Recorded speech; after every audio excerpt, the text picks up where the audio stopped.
और मेरी बड़ी मुश्किल है। जब मैं ये बात करता हूं तो मैं अपना दूसरा रोल पे आता हूं, जिस पे मैं बात कर रहा था कि आज यहाँ जिस नाते से एक राजनेता के नाते से भी मैं खड़ा हूं और आध्यात्मिक आपने बात कर दी, तो मैं अपनी अपनी भूमिका ढूंढने का प्रयास कर रहा था कि आपने, चूंकि आप मनोचिकित्सक है, तो आपने मनोचिकित्सक से वो 99 के बाद 100वां ऊंट बांध दिया कि वो बंधेगा कैसे, आपने भावना से बांध दिया उसको। और मैं बैठा बैठा सोच रहा कि मैं अगर खड़ा होता तो क्या करता, मेरे को भी तो ऊंट बांधना था। अब मैं तो मनोचिकित्सक हूं नहीं, मैं तो पॉलिटिशियन भी हूं, तो मेरे दिमाग लगा रहा था। तो मैंने अतुल जी रास्ता बताया, मैंने भी ऊंट बांध दिया भाई। उन्होंने क्या, कैसे बांधा? अरे बहुत सरल है। अरे 99 ऊंट बंधे हुए हैं, अब 100वां बचा है। दूसरा जो ऊंट खाली, उसकी पूंछ से दूसरे की पूंछ बांध दो, अपने आप 2 ही बंधे रहेंगे, चिंता की कोई बात ही नहीं। जाएंगे क्या हमको पूंछ पकड़ना और पूंछ से रोकना, इसी का तो आनंद है। ये हमारी अपनी दृष्टि है, माफ करना। मैं आपकी बात को बढ़ाने के लिए मेरे मन में आया कि इसको क्या करा जाए, क्या करा जाए।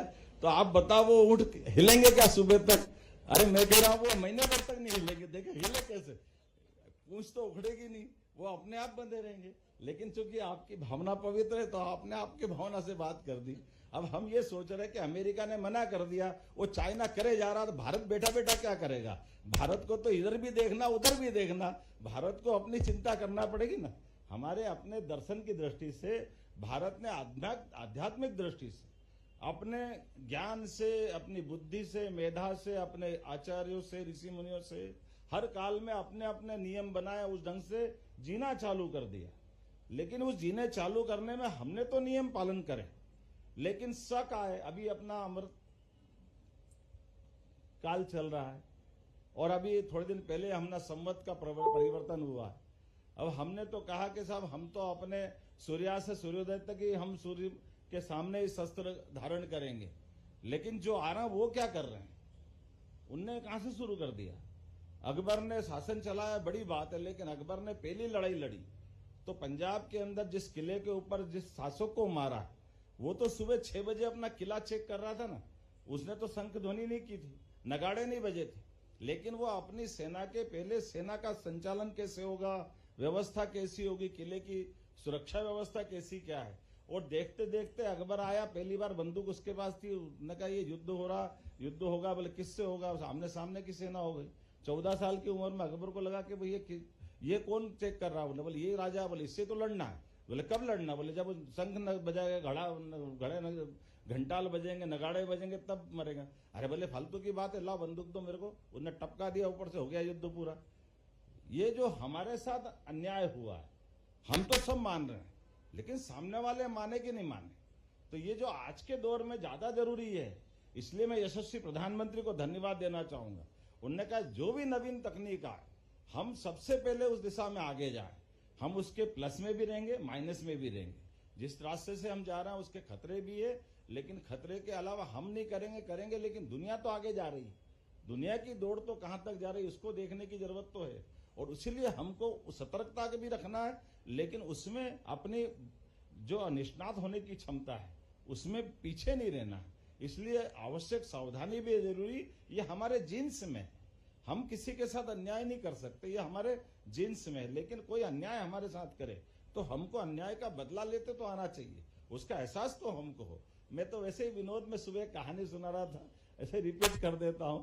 मैं ऐसे बता रहा था कि भगवान कृष्ण के जन्म की कहानी तो हम सबको मालूम है। भगवान कृष्ण के बारे में आकाशवाणी हुई, वसुदेव देवकी के साथ से कंस का अंत करने के लिए भगवान कृष्ण आएंगे, ये हमने सबने सुनी है। लेकिन ये कंस ने अपने पिता को क्यों जेल में डाला, उग्रसेन से उनका क्या कारण हुआ है, ये मैं उस पर थोड़ा सा बता रहा था। कल्याण अंक में ही छपी थी, मैंने वो कहानी पढ़ी थी, और उस दृष्टिकोण से बता रहा था कि उग्रसेन महाराज कंस के पिता और सुलोचना उनकी पत्नी, ये उनके नव दंपत्ति जो विवाह करने के बाद तत्काल की बात थी। दोनों अपने उस दौर से निकले थे, अचानक फिर उनका वन विहार का योजना बनी, और निकलते निकलते दरबार से उनको सूचना आई कि आप एक काम करो महाराज, आपको एक जरूरी कैबिनेट मीटिंग में रुकना पड़ता है। राजनीति में संकट होता ही होता है। अब नई नई गृहस्थी बसी और ऐसे में रुकना ये बड़ा संकट है, लेकिन कोई बात नहीं। महाराज ने कहा महारानी जी आप जाइए, मैं पीछे आता हूँ। अब महारानी से कहा कि आप कब आएंगे। महारानी का तो मन खराब हो गया कि ये कौन सा काम है। उन्होंने कहा मैं 2-3 घंटे बाद आता हूँ, थोड़ा सा जरूर विषय निपटा के आता हूँ। अब महारानी गई, कहाँ मिलेंगे। बोले महाराज वो झरना है, पहाड़ी है, वो वहाँ अच्छा स्थान है, वहाँ अपन पहले मिले थे, वहीं चले। बोला अच्छा ठीक है आप पहुँचो। अब महारानी वहाँ पहुँच गई, झरना पहाड़ी जहाँ स्थान है वहाँ पहुँचने के बाद वो अपनी चूंकि सखी सहेलियाँ और उनके नौकर चाकर वो उनके सुरक्षा के प्रबंधन के साथ वहाँ समय गुजार रही। और इसी बीच क्या होता है कि जो ये सब लवाजमा हल्ला सब देख करके पास में थोड़ी सी दूरी पे उनके देश का दुश्मन राजा वहाँ विद्यमान था। उसने कहा क्या हुआ, ये क्या आ रहा है, कौन आए। तो उन्होंने कहा वो उग्रसेन महाराज की पत्नी सुलोचना आई हुई है, बहुत सुंदर है और वो यहाँ इस स्थान पर है। तो बोले बाकी राजा कहाँ है। बोले वो अभी बाद में आने वाले हैं। उसके मन में ये सदैव से नफरत थी, उस राज्य से दुश्मनी थी। उन्होंने कहा ये बदला लेने का समय है, चलो जरा अपन अपनी तरफ से। तो वो निकला अकेला, क्योंकि सामने लड़ने का सामर्थ्य नहीं था, वो राजा से राजा लड़ नहीं सकता था। तो उन्होंने उसका ये युक्ति बुद्धि से रास्ता निकाला।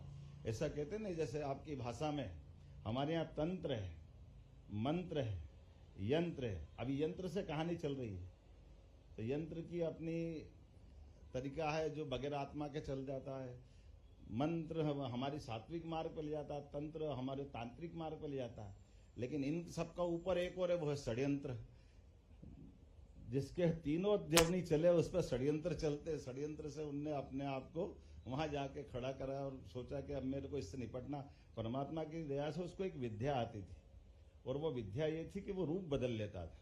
अभी रूप बदलने की विद्या की कमजोर पक्ष ये है कि उसमें उस समय के काल में एआई थी कि नहीं थी मुझे नहीं मालूम, लेकिन वो शरीर बदलने की विद्या में उस समय माहिर था, पर वो आवाज नहीं बदल सकता था। वो अपने आप को उग्रसेन महाराज के रूप में जहां वो स्नान हो रही थी ऐसे चलते चलते गया, और अचानक जैसा थोड़ा नाटक करना चाहिए एकदम निगाह फेर ली, क्योंकि महिलाएं नहा रही है।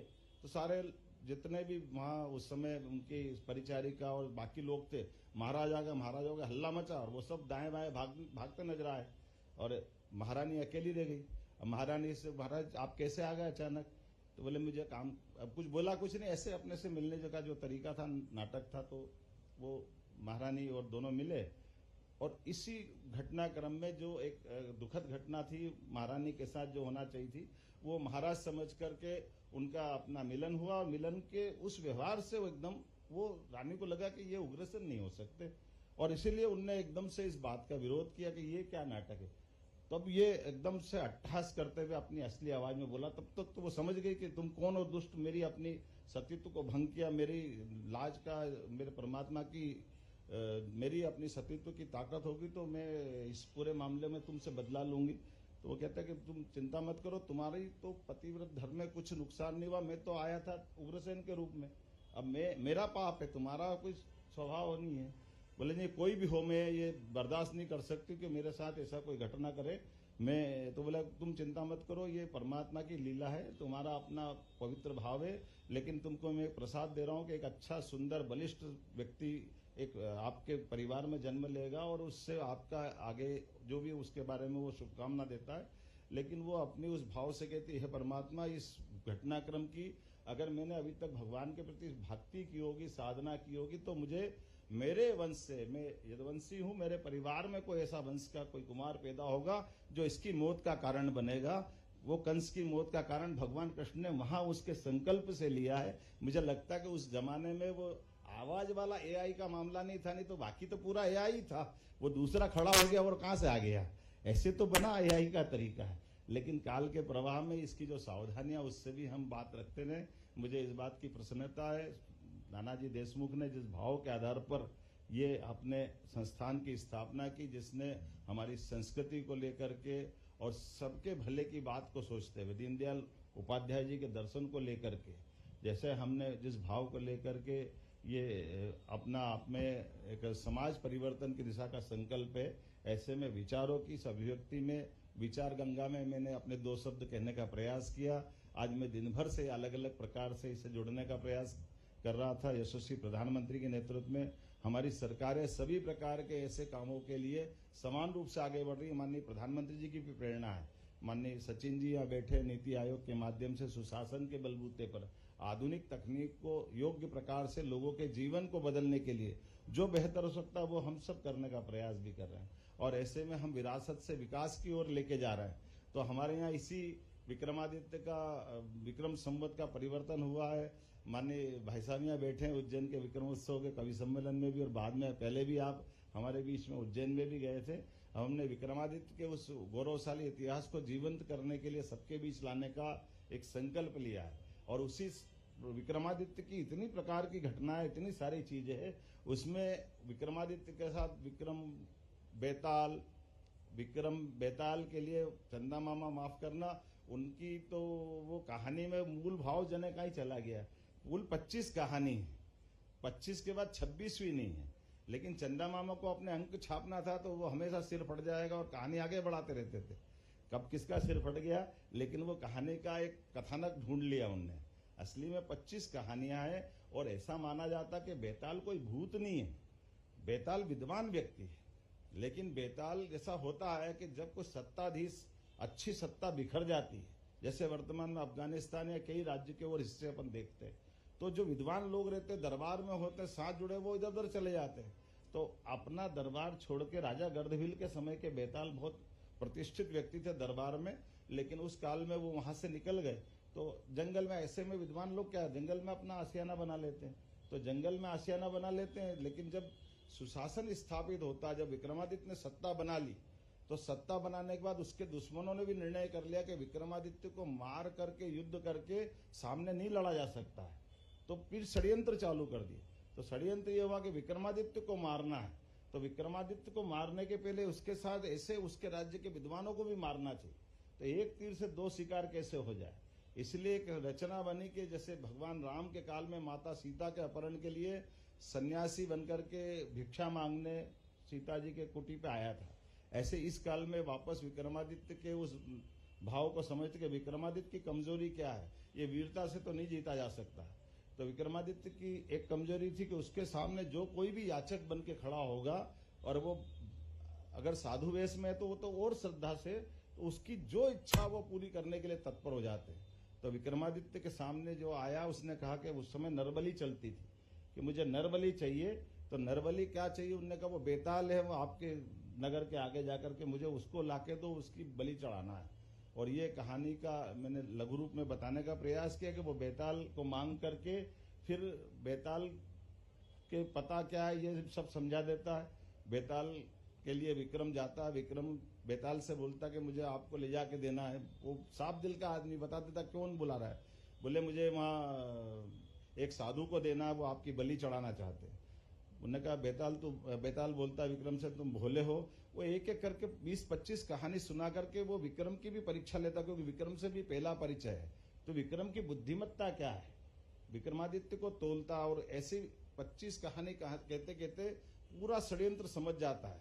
फिर वो आखिरी में बोलता है बेताल के, विक्रम मैं प्रसन्न हूं तुमसे, तुम सुयोग्य व्यक्ति हो, मैं तुम्हारे साथ चलने को तैयार हूं, लेकिन जहां मेरे को ले जा रहा वो षड्यंत्र ऐसा ऐसा है, वो तुम्हारी हत्या। बोले कैसे, बोले वो तुम्हारी हत्या कर दे। बोले कैसे कर देगा, बोले तुम मेरे को बांध के ले जाओगे और वो बलि के बहाने तुमको ला रहा है, लेकिन बलि के बहाने ये षड्यंत्र के जैसे ही साधु को कोई भेंट दी जाती है तो वो अब भेंट ऐसे नहीं लेता जो भिक्षा में होती है। हमारी परंपरा के पहले प्रणाम करना पड़ता है। तो वो आपसे कहेगा कि ले आए, बोले हाँ ले आया, तो बोले प्रणाम करो। जैसे तुम प्रणाम के लिए झुकोगे वो तलवार से तुम्हारी गर्दन काट देगा और फिर मेरी गर्दन काट देगा, क्योंकि मैं बंधा हुआ और वो तुम्हारे सामने आ जाएगा। तो वो बोले विक्रम को जैसे उसके दुश्मन का पता चलता तो उसका अपना जो रूप है रौद्र रूप आ जाता है। तो बोले मुझे क्या करना चाहिए, तो उन्होंने कहा मेरे को तुम ले तो ऐसे ही चलो, लेकिन जब ले जाकर उसके सामने पहुंचोगे वो कहेगा प्रणाम करो, मैं लेऊंगा नहीं भिक्षा ही। तो वो कहेगा कि मैं तो तुम कहना मैं राजा हूं, मेरे को प्रणाम करना नहीं आता। तो वो कहेगा मैं तुमसे बोला कि तुम करके बताओ कैसे करेगा। जब वो करेगा तुम उसकी गर्दन काट देना, तुम भी जिंदा रहोगे, हम भी जिंदा रहेंगे, दोनों काम पूरे हो जाएंगे। तो ये विक्रम बेताल की वो घटना 25वीं कहानी से ऐसी पूरी होती है। ऐसे कई प्रसंगों को हमने महानाट्य के माध्यम से विक्रमादित्य काल को पुनः अपने सबके सामने लाने के लिए प्रयास किया है कि विक्रमादित्य का युग ऐसा माना जाता है कि राजा राम का युग है। उसे उसमें उनकी वीरता की, दानशीलता की, सहनशीलता की, उनकी अपनी संस्कृति पे, विरासत पे, इतने प्रकार के जीवन की जो प्रेरणा है वो सारी की सारी चीजें हमको दिखाई देगी। तो मैं एक निवेदन करता हूं कि आपके माध्यम से अपने गुरुकुल से भी जो आपने इस विषय के अपने जिन जिज्ञासु बंधु है उनको भी आप भेजें, और आप सबसे भी निवेदन करता हूं कि विक्रमादित्य के उस महानाट्य में भी आप सब भी पधारेंगे। मेरी अपनी ओर से आप सबको इस पूरे इस कार्यक्रम में 2 शब्द मैंने बोलने का प्रयास किया, जाने अनजाने कुछ ऊंचा नीचा बोला तो माफ करना। बहुत बहुत धन्यवाद।